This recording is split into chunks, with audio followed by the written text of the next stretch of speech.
হয়তো বা ইতিহাসে তোমাদের নাম লেখা রবে না। হয়তো বা ইতিহাসে তোমাদের নাম লেখা রবে না। জ্ঞানী আর গুণীদের আসরে তোমাদের কথা কেউ কবে না। তবু এই বিজয়ী বীর মুক্তি সেনা তোমাদের এই ঋণ কোনোদিন শোধ হবে না।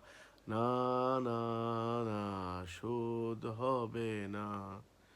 এক নদী রক্ত পেরিয়ে বাংলার আকাশে রক্তিম সূর্য আনলে যারা, তোমাদের এই ঋণ কোনোদিন শোধ হবে না। না, না, না, শোধ হবে না।